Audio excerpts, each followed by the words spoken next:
కిసాన్ వాణి వ్యవసాయదారుల కార్యక్రమం.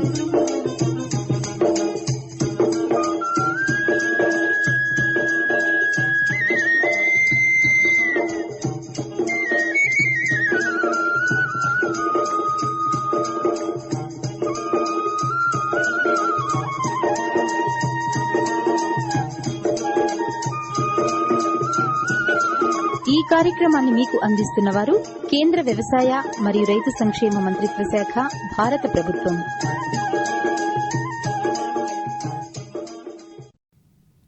రైతు సోదరులకు నమస్కారం. కిసాన్ వాణి వ్యవసాయదారుల కార్యక్రమానికి రైతు సోదరులందరికీ స్వాగతం. ఈనాటి కార్యక్రమంలో తేనెటీగల పెంపకంలో రైతులు పాటించవలసిన మెలకువల గురించి పొలాస ప్రాంతీయ వ్యవసాయ పరిశోధనా స్థానం శాస్త్రవేత్త డాక్టర్ వి రత్నాకర్ గారు తెలియజేసే వివరాలు, ఇంకా మల్బరీ సాగు గురించి కొన్ని సూచనలు వింటారు. కార్యక్రమంలో ముందుగా విందాం మార్కెట్ ధరలు.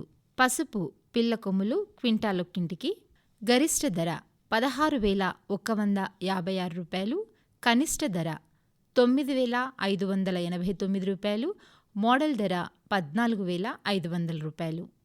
పసుపు దుంపరకం క్వింటాలొక్కింటికి గరిష్ట ధర 14,350 రూపాయలు, కనిష్ట ధర 8,830 రూపాయలు, మోడల్ ధర 12,579 రూపాయలు. పసుపు పొడి క్వింటాలొక్కింటికి గరిష్ట ధర 13,800 రూపాయలు, కనిష్ట ధర 10,006 రూపాయలు, మోడల్ ధర 11,006 రూపాయలు. తెల్ల నువ్వులు క్వింటాలొక్కింటికి గరిష్ట కనిష్ట ధరలు 9,769 రూపాయలు, మోడల్ ధర కూడా 9,769 రూపాయలు. కందులు క్వింటాలొక్కింటికి గరిష్ట ధర 6,125 రూపాయలు, కనిష్ట ధర 6,016 రూపాయలు, మోడల్ ధర 6,099 రూపాయలు. మొక్కజొన్న హైబ్రిడ్ రకం క్వింటాలొక్కింటికి గరిష్ట ధర 1,610 రూపాయలు, కనిష్ట ధర 1,503 రూపాయలు, మోడల్ ధర 1,610 రూపాయలు. మార్కెట్ ధరలు విన్నారు. ఇప్పుడు రైతు సోదరుల కోసం వాతావరణ సూచన. హైదరాబాద్ వాతావరణ కేంద్రం నుండి వచ్చిన సమాచారం ప్రకారం రానున్న 2 రోజుల్లో జిల్లాలో వాతావరణం ప్రధానంగా పొడిగా ఉంటుంది. పగటి గరిష్ట ఉష్ణోగ్రత 29 నుండి 31 డిగ్రీల సెల్సియస్ మరియు రాత్రి కనిష్ట ఉష్ణోగ్రత 16 నుండి 18 డిగ్రీల సెల్సియస్ మధ్య నమోదు కావచ్చు. గాలిలోని తేమ ఉదయం 66 నుండి 76% మరియు మధ్యాహ్నం 48 నుండి 59% మధ్య ఉండవచ్చు. ఆగ్నేయ దిశ నుండి గాలులు సరాసరి గంటకు 2 నుండి 9 కిలోమీటర్ల వేగంతో వీచే అవకాశం ఉంటుంది. వాతావరణ సూచన విన్నారు. కార్యక్రమంలో ఇప్పుడు కొన్ని ప్రకటనలు. सूखा हो या बेमौसम की बरखा हो, कीड़ा लगे खेत में या दुविधा हो, बहुत ही कम प्रीमियम पे पूरी हो भरपाई, फसल बीमित रहे कटाई के बाद भी भाई। हाँ, ऋणी या अऋणी अब हर किसान लाभ उठाए, एक मौसम एक दर है, सब किसान बीमा कराए, प्रधानमंत्री फसल बीमा योजना से हर किसान मुस्काए। कृषि और किसान कल्याण मंत्रालय द्वारा किसान हित में जारी। प्रधानमंत्री किसान मान धन योजना। मिलेगा पेंशन का सहारा, कृषक ना होगा बेसहारा, जुड़ेगा खुशियों से नाता, कटेगा सुख से बुढ़ापा, सुरक्षित होगा अन्नदाता, सुरक्षित होगा अन्नदाता। प्रधानमंत्री किसान मान धन योजना से लघु सीमांत किसानों का भविष्य होगा सुरक्षित और 60 वर्ष की आयु से 3,000 रूपए मासिक पेंशन होगी सुनिश्चित। 55 रूपए से 200 रूपए की मासिक किश्त देकर प्रवेश कर सकते हैं। 18 से 40 वर्ष तक के किसान इस अंशदायक योजना में सरकार देगी बराबर का योगदान। सभी किसान भाई बहन इस योजना के लाभ के लिए जन सेवा केंद्र में जाएं और अपना निशुल्क नामांकन कराएं। प्रधानमंत्री किसान मान धन योजना, अन्नदाता के परिश्रम को संबल, पेंशन से सुरक्षित उनका कर। कृषि एवं किसान कल्याण मंत्रालय, भारत सरकार द्वारा जनहित में जारी। अरे सुन तो, मुझे क्या सुनाना चाहते हो? जो सुनाओ मेरी सौतन को। किसको? अरे वही तुम्हारा मोबाइल फोन जिससे सुबह शाम दिन रात चिपके रहते थे और कहते थे किसान कॉल सेंटर से बातें हो रही हैं। अच्छा ये बात है। हाँ क्यों, क्या हुआ? अब बात नहीं होती क्या? अब तो झट से बात हो जाती है। ऐसा क्या? हाँ, अब तो ज्यादा लाइनें और खास तकनीक के कारण खेती के माहिरों से तुरंत बात हो जाती है। और अगर कभी लाइन व्यस्त हो तो अपनी समस्या फोन पर रिकॉर्ड करा दो, वहाँ से फोन आ जाता है और समस्या की हल का मैसेज भी आ जाता है। ये देखो आ गया। अरे वाह, इसका मतलब इंतजार की घड़ी अब खत्म। हाँ। तभी मैं सोचूं कि आजकल मुझ पर इतना प्यार क्यों आ रहा है।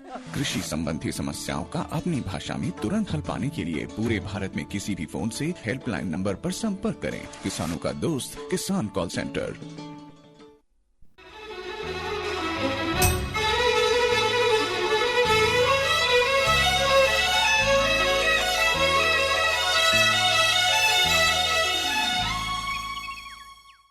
కిసాన్ వాణి వ్యవసాయదారుల కార్యక్రమం వింటున్నారు. కార్యక్రమంలో ఇప్పుడు తేనెటీగల పెంపకంలో రైతులు పాటించవలసిన మెలకువల గురించి పొలాస ప్రాంతీయ వ్యవసాయ పరిశోధనా స్థానం శాస్త్రవేత్త డాక్టర్ వి రత్నాకర్ గారు తెలియజేసే వివరాలు వింటారు.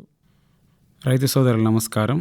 మానవునికి మేలు చేయు కీటకాల్లో తేనెటీగలు, పట్టుపురుగులు, తర్వాత ల్యాక్ కల్చర్ ఆ పురుగులకు సంబంధించినవి మేలు చేస్తాయి. అలాగే రైతు సోదరులకి వ్యవసాయంలో హాని చేయు పురుగుల గురించి అవగాహన ఉంది, కానీ వ్యవసాయంలో మేలు చేసే పురుగుల గురించి తక్కువ అవగాహన ఉంది. అందులో తేనెటీగల మీద మన రాష్ట్రంలో చాలా అవగాహన తక్కువ ఉండడం వల్ల మనకు తేనెటీగలకు సంబంధించిన పెంపకం కానీ, తర్వాత దాని యొక్క తేనె తీసే పరికరాల గురించి అవగాహన కానీ, తర్వాత తేనె పరిశ్రమ గురించి కూడా కానీ చాలా తక్కువ నాలెడ్జ్ ఉంది. సో అందుకోసం ఈరోజు టాపిక్ తీసుకున్నాము, తేనెటీగల పెంపకం. తేనెటీగలు 4 రకాలు. జనరల్గా మనం చూసేది కుండ తేనెటీగలు, మన బిల్డింగ్ చుట్టూ కానీ ఎక్కడ పడితే అక్కడ ఉండేటి కుండ తేనెటీగలు. ఇవి పెంపకానికి అనుకూలం కావు.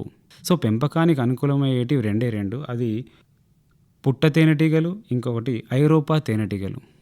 పుట్ట తేనెటీగలు అనగా ఎపిస్ సెరెనా ఇండికా, ఐరోపా తేనెటీగలు అనగా ఎపిస్ మీలిఫరా. ఈ రెండే మనకు పెంపకానికి అనుకూలం. ఇంకొక అతి చిన్న సన్నటివి కూడా ఉంటాయి, అవి చిన్న లేదా విసనకర్ర తేనెటీగలు అంటారు. ఎపిస్ ఫ్లోరియా జాతికి సంబంధించింది. సో మనకు పెంపకానికి అనుకూలమైనవి 2, అది ఎపిస్ సెరెనా ఇండికా లేదా ఎపిస్ మీలిఫరా. సో ఈ రెండింటి కూడా పెంపకానికి అనుకూలం. ఇవిడి గురించి మనం ఈరోజు తెలుసుకుందాం. ముందుగా ఇవిడి గురించి తెలుసుకున్నాం. అసలు తేనెటీగలు అంటే ఏంటి తెలుసుకోవాలి. తేనెటీగల్లో ఒక కుటుంబ వ్యవస్థ ఉన్నది. ఎలాగైతే మనకు కుటుంబ వ్యవస్థ ఎలా ఉందో తేనెటీగలు అటువంటి కుటుంబ వ్యవస్థ ఉంది. అందులో ఒకటే ఒక రాణి ఈగ, 100 సంఖ్యలో పోతు ఈగలు, 1000 సంఖ్యలో కూలి ఈగలు ఉన్నాయి. చాలా క్రమశిక్షతో కూడుకున్న కుటుంబ వ్యవస్థ తేనెటీగలకు స్వంతం. ఇందులో దేని పనులు అవి ఒక స్పెసిఫిక్గా చేసుకుంటూ వెళ్తాయి. రాణిగా అనగా అది చాలా పెద్దగా ఉంటుంది. కేవలం పరాపరాగ అంటే కేవలం సంపర్కము పోతీగలతో చెందిన తర్వాత గుడ్లు పెట్టడమే దాని పని. సో ఇతర పనులు ఎటువంటివి కూడా రాణిగా చేయదు. ఇంకా పోతుటీగలకు వస్తే అవి ఒక మధ్యస్థ కొడుకుతో ఉన్నవి సైజులో. సో ఇవి కేవలం రాణిగతో సంపర్కం చెందిన తర్వాత కేవలం ఒకే ఒకసారి, దాని తర్వాత అవి ఈ కూలీగలు తెచ్చే పోలెన్ తర్వాత ఏదైతే మనకు నెక్టర్ అంటారు దాన్ని, తేనె, సో అది మాత్రమే సేవించి అది మిగతా జీవితం బతుకుతుంది. సో ఇక్కడ 1000 సంఖ్యలో ఉన్న కూలీగల పని మాత్రమే సో ఈ మకరందం సేకరించడం పూల నుండి, తర్వాత అటుపక్కనే దాని వెనుక కాలం నుండి వెళ్ళి సో ఆ పోలెన్ గ్రెయిన్స్ కలెక్ట్ చేసి ఆ పుప్పొడిని కూడా సేకరించడం జరుగుతుంది. సో మనకు తేనె మనకు ఎలా వస్తుందంటే ఇక్కడ విచిత్రం ఏంటంటే కూలి ఈగలు ఆ హెక్సాగోనల్ సెల్స్ అంటే కోంబ్ ఏదైతే ఉంటుందో 6 పలకల సైడ్ ఉంటుంది కదా హెక్సాగోనల్ సెల్. సో అందులో ఇదైతే మకరందాన్ని స్రవించిందో లోపలికి దాన్ని మళ్ళీ తిరిగి నోటి ద్వారా బయటకు పంపిస్తుంది. సో ఆ మకరందమే కాస్త నోటి ద్వారా నుంచి మళ్ళీ బయటకు వెళ్ళి తర్వాత ఆ హెక్సాగోనల్ సెల్ పడ్డ తర్వాత దాన్ని మనం తేనె అంటాం. ఇది తర్వాత ఈ పుప్పొడి దేనికి మరి, ఈ పుప్పొడి ఒక్క కూలి ఈగ దాదాపు 2000 నుంచి 3000 ట్రిప్స్ చేయగలుగుతుంది. సో ఈ ప్రాసెస్లో ఇది చాలా వరకు కూడా పుప్పొడిని కూడా గ్రహించి ఇది కూడా హెక్సాగోనల్ సెల్స్లో పెట్టడం జరుగుతుంది. దీనిది పోలెన్కి ప్రోటీన్ సబ్స్టెన్స్ లాంటిది. సో ఇది ఎక్కడ పెట్టచ్చు తేనెటీగలు, మరి ఏ ప్రదేశం అనుకూలమైనటువంటిది. సో ఎక్కడైతే పూలు ఫలాలు చాలా విస్తారంగా ఉంటాయో అక్కడ తేనెటీగల పరిశ్రమ అనుకూలం. కాకపోతే ఇక్కడ చిన్న గమనించాల్సిన విషయం ఏంటంటే, రైతు స్థాయిలో ఎక్కడైతే క్రిమి సంహారక మందులు ఎక్కువగా కొడతారో, తేనెటీగలకు సంబంధించిన మకరందం పుప్పొడి ఉన్నప్పటికీ క్రిమి సంహారక మందు కొట్టడం వల్ల తేనెటీగల వృద్ధి అనేది గణనీయంగా తగ్గుతుంది. ఏ జాతివి మకరందానికి పుప్పొడికి అనుకూలమైనటువంటిది. ఒకవేళ కనుక తేనెటీగల పరిశ్రమ స్థాపించాలి అనుకుంటే, సో ముందుగా మనం చూసుకోవాల్సింది వాణిజ్య పంటలో ఏది అనుకూలము. పత్తి. ఫల మొక్కల్లో ఏది అనుకూలం అంటే నిమ్మ, నారింజ, బత్తాయి, జీడి మామిడి, అరటి, తాడి, పుచ్చ, రేగు, చింత, జామ ఇటువంటి అనుకూలమైనవి. మరి కూరగాయలు చూసుకున్నట్టయితే దోసకాయ, గుమ్మడి, బీర, పొట్ల, కాకరకాయ అనుకూలమైనటువంటివి. సుగంధ ద్రవ్యాల్లో మనకు ధనియాలు, ఉల్లి అటువంటివి ఉన్న ప్లేస్లో ఇది అనుకూలమైనటువంటి. నూనె గింజల్లో పొద్దుతిరుగుడికి చాలా ఎక్కువ దిగుబడి తేనె తీసుకోవచ్చు. తర్వాత ఆవాలు, నువ్వులు కూడా చాలా ఘనమైన దిగుబడి రావచ్చు తేనెటీగల వల్ల. అలానే మనం ఆపరాల పంటలు చూసుకున్నట్టయితే పెసర, మినుములు, కంది అటువంటివి చాలా అనుకూలమైనటువంటివి. సో కలుపు మొక్కల్లో కూడా తేనెటీగలకు సంబంధించిన ఈ పువ్వులు మకరందం ఉంటుంది, ఇది గమనించాలి. సో గడ్డి, చామంతి లేదా ఉత్తరేణి, పల్లెరు ఇటువంటి దాంట్లో కూడా మనకు ఈ తేనెకు సంబంధించిన పూలు మకరందం, పుప్పొడి మకరందం కూడా వస్తుంది. సో దీనికి ఏంటంటే మనకు కంటిన్యూస్గా కూడా మకరందము తర్వాత పుప్పొడి అనేది అవసరం. ఇది గనక ఆ ప్లేస్లో గనక లేకుంటే ఇది గణనీయంగా దీని యొక్క వృద్ధిని తగ్గిస్తుంది. అంటే కూలీగలు ఒక 1000 కాస్త మెల్లమెల్లగా తగ్గుతూ తర్వాత దాని యొక్క పాపులేషన్ అనేది గణనీయంగా తగ్గుతుంది. ఇలా తగ్గడం వల్ల మనకేందంటే తేనె అనేది ఉత్పత్తి కాదు. తేనె ఉత్పత్తి కాకపోతే మనకు పరిశ్రమ నిలవదు. సో అందుకే ఒక కాన్సెప్ట్ ఉంది దీనికి, మైగ్రేటరీ బీ కీపింగ్. ఇది ఎపిస్ మెలిఫెరా జాతికి చెందిన తేనెటీగల్లో చాలా అధిక ఫలితాలను ఇచ్చింది. దీన్ని చూసుకున్నట్టయితే మనం ఆ కాలనీ ఏదైతే బీ కాలనీ అంటాం, ఈ బీ కాలనీని మనము సుమారు ఒక హెక్టార్కు ఒక 5 నుంచి 6 దాకా ఈ బీ కాలనీస్ పెట్టాలి, బీ హైవ్స్. సో ఈ డబ్బాలు తేనెటీగల డబ్బాలకు సంబంధించిన 5 నుంచి 6 పెట్టాలి. అంటే ఇప్పటిదాకా చెప్పినటువంటి ఏవైతే అనుకూలంగా లేని పరిస్థితుల్లో ఎక్కడైతే అనుకూలమో అక్కడికి ఈ బాక్సులు తీసుకెళ్ళాలి. తద్వారా ఇది కంటిన్యూస్గా దీని యొక్క జీవిత చక్రం అంతా కూడా ఈ పూల మకరంది ఎక్కువ ఉండడం వల్ల ఆ పూలకు సంబంధించిన ఏదైతే మకరందం ఉందో ఆ మకరందాన్ని ఇది స్రవించి మళ్ళీ అది ఏదైతే ఈ హెక్సాగోనల్ సెల్స్ లోపల చిన్న చిన్న గదులు లాంటివి నిర్మించుకున్న దాంట్లో అది వదలడం వల్ల సో తేనె అనేది వృద్ధి బాగా చెందుతుంది. సో దీన్ని మైగ్రేటరీ బీ కీపింగ్ అంటారు. సో తేనెటీగకు సంబంధించిన ఎటువంటి పరికరాలు వాడాలి మనం, ఇది కూడా కొంచెం రైతు స్థాయిలో తెలుసుకోవాల్సింది.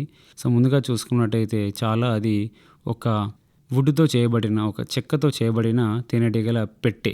సో అందులో కింద అడుగు బాగా ఉంటుంది, అడుగు బల్ల, దాని తర్వాత తేనెటీగలు పెరిగే ఒక ఎర, దాని లోపల తేనె తిరిగే చట్రాలు అమర్చబడతాయి. అది 10 చట్రాలు ఒక తేనెటీగ ఏదైతే ఎపిస్ మెలిఫెరాకు సంబంధించినవి ఉంటాయి. అదే 8 చట్రాలు ఎపిస్ సెరెనా ఇండికాకు అవసరం పడతాయి. తర్వాత దాని మీదనే ఒక తేనె నిల్వ చేసే ఎర, దాన్ని సూపర్ ఛాంబర్ అంటారు. ఈ సూపర్ ఛాంబర్కి కింద ఈ తేనెటీగలు పెరిగే అరకి మధ్యలో క్వీన్ ఎక్స్క్లూడర్ అనే ఒక చిన్న పరికరం పెట్టాలి. తద్వారా ఏమవుతుందంటే సో మనకు తేనెటీగలు పెరిగే అరలో 3 సంబంధించినవి ఉంటాయి. అది ఒకటి రాణి ఈగ, తర్వాత 100 సంఖ్యలో పోతు ఈగలు, తర్వాత 1000 సంఖ్యలో కూలీగలు. ఈ 1000 సంఖ్యలో కూలీగలు అటు ఇటు అంటే తేనె పెరిగే చట్రాల నుండి తేనె నిల్వ చేసే చట్రాలకి ఈజీగా వెళ్ళగలుగుతుంది. కానీ క్వీన్ ఎక్స్క్లూడర్ ఉండడం వల్ల రాణిగ మాత్రం కేవలం ఆ కింద డబ్బాలను మాత్రమే ఉంటుంది. సో రాణిగ పని ఏంది ఇక్కడ, కేవలం గుడ్లు పెట్టడం మాత్రమే. సో మనకేందంటే ఈ చట్రాలు అటు ఇటు ఉండడం వల్ల, ఈ క్వీన్ ఎక్స్క్లూడర్ ఉండడం వల్ల సో రాణిగ కేవలం పెరిగే చట్రాలు, తేనెటీగలు పెరిగే చట్రాలు మాత్రమే ఉండి ఎక్కువగా గుడ్లను ఈజీగా పెడుతుంది. సో అది ఏంటంటే మిక్స్ కాకుండా చూసుకుంటుంది. ఇంకా మిగతా పరికరాల విషయానికి వస్తే ఒక పొగ డబ్బా, తర్వాత ఒక డమ్మీ బోర్డు, తర్వాత చేతి గ్లౌసులు, ముసుగు, తర్వాత గిన్నెలు, ఒక 4 గిన్నెలు. ఎందుకంటే కింద మనకు చీమలు పడకుండా కింద స్టాండ్ లాగా గిన్నెలు పెట్టేసి దాంట్లో వాటర్ పోస్తే ఇవేవి కూడా లోపలికి రాకుండా ఉంటాయి. ఏవి చీమలు, తర్వాత బల్లులు ఇటువంటివి కూడా రాకుండా ఒక రక్షణ కవచంలా ఉంటుంది. తర్వాత ఇంకో చిన్న విషయం గమనించుకున్నట్టయితే ముసుగు, అంటే దాన్ని బీ వేల్ అంటారు. సో ఈ ముసుగు అనేది స్టార్టింగ్లో తేనెటీగల పరిశ్రమ స్థాపించడానికి ఇది చాలా అవసరం, ఇది కంపల్సరీ ఉండాలి. లేనిచో సో ఇది కుట్టే ప్రమాదం ఉంటుంది. చాలామందికి కుట్టే ప్రమాదంతో ఈ తేనెటీగ పరిశ్రమ స్థాపించరు. సో ఇటువంటి జాగ్రత్త తీసుకుంటే మనం సునాయాసంగా ఈ పరిశ్రమ స్థాపించుకోవచ్చు. కొన్ని ఋతువులలో మనము దీన్ని కొంచెం యాజమాన్య చర్యలు కూడా చేపట్టాలి. ఎండాకాలంలో కొద్దిగా దానికి మానవులు ఎలా అయితే ప్రోటీన్స్, కార్బోహైడ్రేట్స్ ఎలా అయితే తీసుకుంటారో తేనెటీగలు కూడా అదేవిధంగా ఈ పుప్పొడి తేనె కూడా గ్రహిస్తాయి. సో ఇందులో ఏంటంటే మనకు తీవ్రమైన ఎండాకాలం కానీ తీవ్రమైన వర్షాకాలం కానీ ఇబ్బందిగా ఉంటుంది తేనెటీగకు. దాన్ని తట్టుకోవడానికి మనం కూడా ఆ పెట్టెను రక్షించుకోవడానికి మనము తడకలు కానీ దాని మీద కానీ లేకపోతే ఏమన్నా బొంతలు నీళ్లు చల్లి దాన్ని మనం కాపాడుకోవాలి. సో వర్షాకాలంలో కూడా నీరు అక్కడ ఇంకిపోయే స్వభావం లేకుండా మనం మంచి ఒక ఫ్లాట్ సర్ఫేస్ కానీ లేకపోతే వాటర్ వెళ్ళడానికి అనుకూలంగా మనం నిర్మించుకోవాలి. సో చలికాలంలో కూడా ఒక్కొక్కసారి మనకు ఈగలు ఏవైతే తేనెటీగలు కూడా ఏంటంటే మనకు ఒకే దగ్గరికి ముడుచుకొని రావడం, దాని హీట్ జనరేషన్ కోసం అవి దగ్గరికి రావడం జరుగుతుంది. ఒక్కొక్కసారి మనకు బయట మకరందంలో తక్కువగా ఉండడం జరుగుతుంది. సో అప్పుడు మనం షుగర్ సిరప్ అనగా ఇక్కడ మనం అంటే 1 కప్పు వాటరు 1 కప్పు షుగర్ అంటే చక్కెర ఈ 2 సమపాలలో వేసుకొని లోపల ఒక చిన్న ఫీడర్ పరికరం ఉంటుంది. దాంట్లో మనం ఇది ఇచ్చుకుంటే సో బయట మకరందం లేనికి ఇది సబ్స్టిట్యూట్ లాగా పనిచేస్తుంది. ఇట్లా కొద్ది రోజులు ఎప్పుడైతే చలి తీవ్రంగా ఉందో ఆ టైంలో సో ఆహారం కోసమని అక్కడనే పక్కనున్న ఆ షుగర్ సిరప్ తీసుకొని అది జీవిస్తుంది. తేనెటీగల డబ్బాలు ఎప్పుడు పెట్టుకోవాలి మనకు పొలంలో చూసుకున్నట్టయితే పంట ఎప్పుడైతే 5 నుంచి 10% పూత దశలో ఉన్నప్పుడు 1 హెక్టార్కు దాదాపు 5 నుంచి 6 దాకా ఈ తేనెటీగల పెట్టెలు పెట్టుకోవచ్చు. ఈ విధంగా మనము తేనెటీగల ఒక పరిశ్రమను స్థాపించి అధిక లాభాలు పొందవచ్చు. ఇంతవరకు మీరు తేనెటీగల పెంపకంలో రైతులు పాటించవలసిన మెలకువల గురించి పొలాస ప్రాంతీయ వ్యవసాయ పరిశోధనా స్థానం శాస్త్రవేత్త డాక్టర్ వి రత్నాకర్ గారు తెలియజేసిన వివరాలు విన్నారు. కార్యక్రమంలో ఇప్పుడు ఒక జానపద గీతం. రేలా రేలా రేలా రే రే రేలా రేలా రేలా రేలా రేలా రేలా రేలా రేలా రే రేలా రేలా రేలా రేలా రేలా రేలా రేలా రే రే రేలా రేలా రేలా రేలా రేలా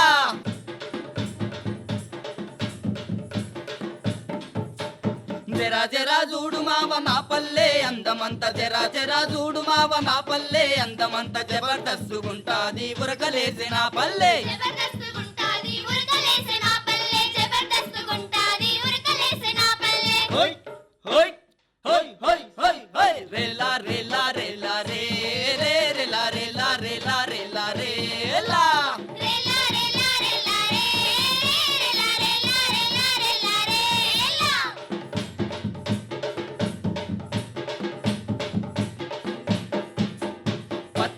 పంటలల్ల పైరగాలి చూడు మావ పచ్చాని పంటలల్ల పైరగాలి చూడు మావ నా పల్లె మర్యాదలందుకోరనా మావ నా పల్లె మర్యాదలందుకోరనా మామ నా పల్లె మర్యాదలందుకోరనా మామ అరే అరే అరే రేలా రేలా రేలా రే రే రేలా రేలా రేలా రేలా రేలా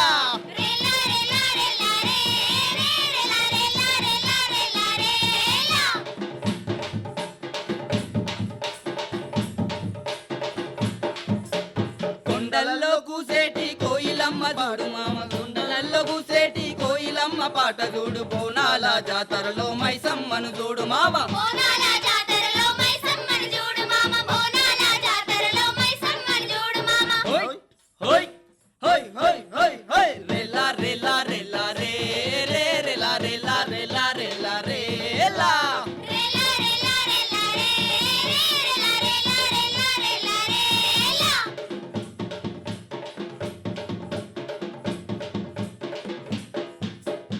ఆడబిడ్డలాడేటి బతుకమ్మను చూడు మావ ఆడబిడ్డలాడేటి బతుకమ్మను చూడు మావ ముత్యాల ముగ్గుల్లో రంగులెన్నో చూడు మావ ముత్యాల ముగ్గుల్లో రంగులెన్నో చూడు మామ ముత్యాల ముగ్గుల్లో రంగులెన్నో చూడు మామ హోయ్ హోయ్ బల బల బల బల బల బల రేలా రేలా రేలా రే రే రేలా రేలా రేలా రేలా రేలా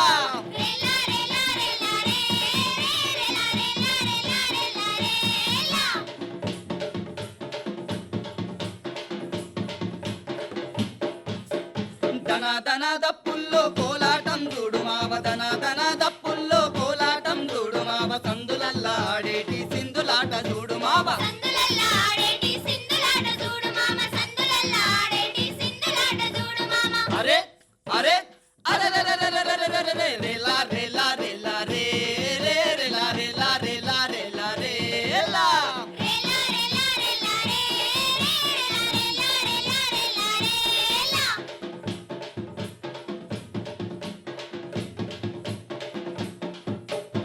ఏటిగట్టు చాప పులుసు రుచి నీకు చూపిస్తా, అత్త కూతురైన నా అందమంత చూపిస్తా, తాలిబొట్టు కట్టి నన్ను ఏలుకోరనా మావా,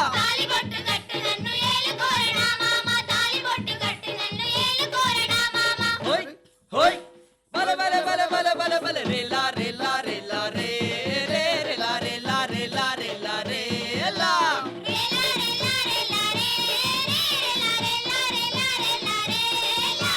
జరా జరా చూడు మావ నా పల్లె అందమంత, జరా జరా చూడు మావ నా పల్లె అందమంత, జబర్దస్తుగుంటాది ఉరకలేసి నా పల్లె,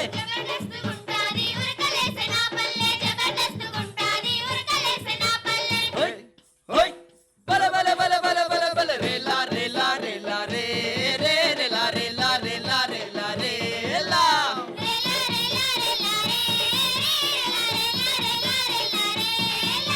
రేలా రేలా రేలా రే రే రేలా రేలా రేలా రేలా రేలా రేలా రేలా రేలా రే రే రేలా రేలా రేలా రేలా రేలా రేలా రేలా రేలా రే రే రేలా రేలా రేలా రేలా రేలా. జానపద గీతం విన్నారుగా. ఇప్పుడు వినండి మల్బరీ సాగు గురించి కొన్ని సూచనలు. భారతదేశంలోనే కాకుండా ప్రపంచం మొత్తంలో కూడా పట్టు పరిశ్రమకు చాలా ప్రాముఖ్యత ఉంది. ఈ మధ్యకాలంలో ముడిపట్టు ధర తగ్గించడం వల్ల లాభాలు కూడా గణనీయంగా తగ్గుతూ వచ్చాయి. వీటిని అధిగమించాలంటే నూతన సాంకేతిక పద్ధతులను ఉపయోగించి నాణ్యత కలిగిన ఆకులను దిగుబడి పెంచేలా కృషి చేసి రైతులకు అధిక లాభాలు వచ్చేలా చేయాలి. ఇందుకోసం శాస్త్రవేత్తలు కొత్త హైబ్రిడ్ రకాలు వృద్ధి చేసి రైతులకు సరఫరా చేసేలా ప్రభుత్వం చొరవ తీసుకోవాలి. పట్టుపురుగుల పెంపకంలో ముఖ్యంగా 2 దశలుంటాయి. 1 చాకీ దశ, 2 ప్రౌఢ దశ. ఈ 2 దశల పురుగుల పెంపకానికి ఆహారంగా మల్బరీ ఆకులు వివిధ సైజుల్లో కత్తిరించి ఇవ్వాలి. ఈ దశలకు కావలసిన ఆహారం కొరకు వేర్వేరుగా మల్బరీ తోటలను సాగు చేస్తున్నారు. ఇలా చేయడం వల్ల రైతులు ఖర్చు తగ్గించడమే కాకుండా దిగుబడి, నాణ్యతతో కూడిన ఆకులు వస్తాయి. అందువల్ల రైతు సోదరులు ఆధునిక పద్ధతులు పాటించి అధిక దిగుబడితో కూడిన నాణ్యత కలిగిన మల్బరీ ఆకులను ఉత్పత్తి చేసి రైతులు అధిక లాభాలు పొందాలి. విత్తనపు మొక్కలకై ప్రత్యేక తోటలను పెంచాలి. కలుపు మొక్కలను పీకేసి స్వచ్ఛమైన మల్బరీ మొక్కల రకాలను పెంచాలి. ఎంపిక చేసిన కొమ్మలను నీడలో ఉంచి నీటిని చల్లాలి. ఆ తర్వాత కత్తితో 12 నుండి 15 సెంటీమీటర్ల పొడవు గల కడ్డీలను తయారు చేసుకోవాలి. బెరడు చీలకుండా ఒక వేటితో కడ్డీలను కత్తిరించాలి. ఈ కడ్డీలు 3 నుండి 4 ఆరోగ్యవంతమైన కనపు మొక్కలను కలిగి ఉండాలి. ఎంపిక చేసిన కడ్డీలను తడిగోనె పట్టాలతో చుట్టి నీడలో నిల్వ చేయాలి. తయారు చేసిన కడ్డీలను 0.1% డైథేన్ M45 ద్రావణంలో 30 నిమిషాల పాటు ఉంచాలి. ఆ తర్వాత వీలైనంత త్వరగా నాటుకోవాలి. 3 మీటర్ల పొడవు, 3 మీటర్ల వెడల్పు, 10 సెంటీమీటర్ల ఎత్తుగల నారుమడులను తయారు చేసుకోవాలి. ప్రతి హెక్టారు నేలలో 25 టన్నుల ఇసుకను, 20 టన్నుల పశువుల ఎరువును వేసి బాగా కలిసేలా కలియదున్నాలి. నారుమడికి ఇరువైపులా 30 సెంటీమీటర్ల వెడల్పు, 15 సెంటీమీటర్ల లోతు కాలువలను తయారు చేసుకోవాలి.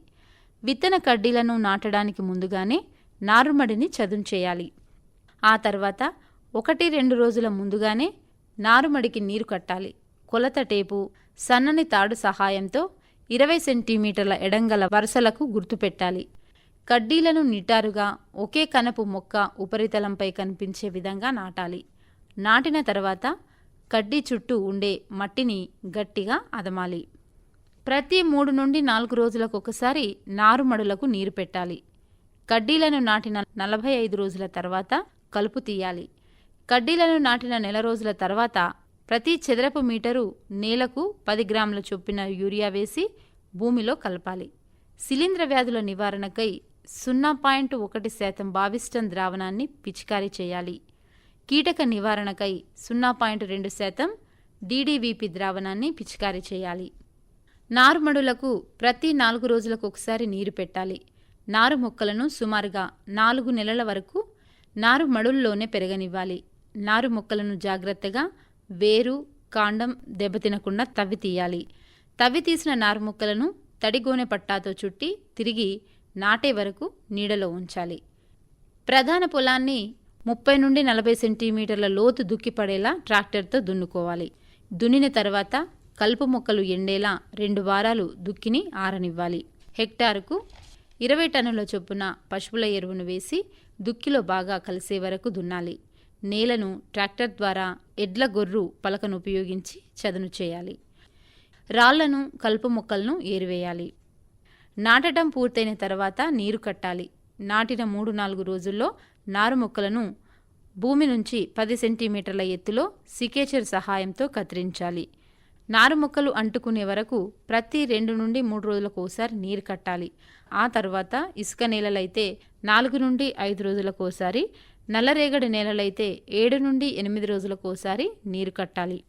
ప్రతి నారు మొక్కకు 2 నుండి 3 కొమ్మల కంటే మించకుండా జాగ్రత్త తీసుకోవాలి.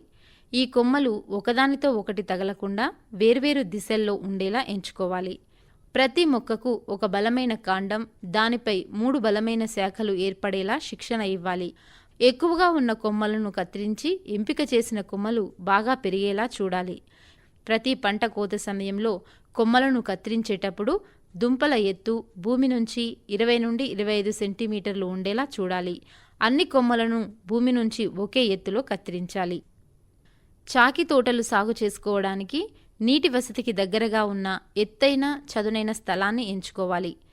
ప్రతి హెక్టారుకు ఒక్కో పంటకు 5 టన్నుల పశువుల ఎరువు లేదా కంపోస్ట్ ఎరువు చొప్పున 8 దఫాలుగా సంవత్సరానికి 40 టన్నులు వేయాలి. కొమ్మలను కోసిన 15 నుండి 20 రోజుల తర్వాత లేదా కొమ్మల చివరలను కత్తిరించిన 10 నుండి 15 రోజుల తర్వాత రసాయనిక ఎరువులను వేయాలి. ప్రతి హెక్టారుకు తోటకు ప్రతి పంటకు 32.5 కిలోల నత్రజని, 17.5 కిలోల భాస్వరం, 17.5 కిలోల పొటాష్ ఎరువుల చొప్పున సంవత్సరానికి 260 కిలోల నత్రజని, 140 కిలోల భాస్వరం, 140 కిలోల పొటాష్ ఎరువులను వేయాలి. భాస్వరం కొరకు single super phosphate, potash muriate మ్యూరేట్ ఆఫ్ పొటాష్లను వాడడం మంచిది. చాకీ తోటకు ప్రతి 3 నుండి 4 రోజులకోసారి తగినంత నీరును కట్టాలి. ఆకుకోత పూర్తయిన వెంటనే బుట్టలను పట్టుపురుగుల పెంపకం గదిలోకి తీసుకెళ్లాలి. పెద్ద పట్టుపురుగుల పెంపకం కొరకు ప్రతి హెక్టారు తోటకు ప్రతి పంటకు 4 టన్నుల పశువుల ఎరువు లేదా కంపోస్ట్ ఎరువు చొప్పున 5 దఫాలుగా సంవత్సరానికి 20 టన్నుల ఎరువును తోట కోసిన 3 నుండి 4 రోజుల తర్వాత వేయాలి. తోట కోసిన 15 నుండి 20 రోజుల్లో ప్రతి హెక్టారుకు ప్రతి పంటకు 70 కిలోల నత్రజని, 28 కిలోల భాస్వరం, 28 కిలోల పొటాష్ ఎరువు చొప్పున సంవత్సరానికి 350 కిలోల నత్రజని, 140 కిలోల భాస్వరం, 140 కిలోల పొటాష్ ఎరువులను వేయాలి. రోజుకు 1 నుండి 2 గంటలు డ్రిప్ ద్వారా నీరు పెడితే సరిపోతుంది. 2.5 మిల్లీలీటర్లు సెరిబూస్టును 1 లీటర్ నీటిలో కలిపిన ద్రావణాన్ని రసాయనిక ఎరువులు వేసిన తర్వాత అలాగే 1 వారం తర్వాత మరోసారి పిచికారీ చేయాలి. పెద్ద పట్టుపురుగుల పెంపకానికి కావలసిన కొమ్మలను సీకేచర్ కత్తితో కత్తిరించాలి. కొమ్మల కత్తిరింపు సమయంలో భూమి నుంచి 20 నుండి 25 సెంటీమీటర్ల ఎత్తులో కొమ్మలను కత్తిరించాలి. కత్తిరించిన వెంటనే కొమ్మలను పట్టుపురుగుల పెంపకపు గదికి రవాణా చేయాలి. ఇంతవరకు మీరు మల్బరీ సాగు గురించి సూచనలు విన్నారు.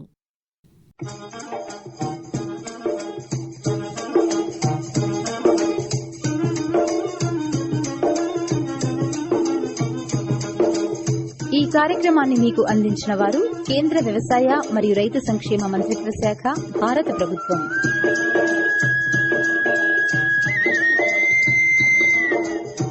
కిసాన్ వాణి వ్యవసాయదారుల కార్యక్రమం ఇంతటితో సమాప్తం.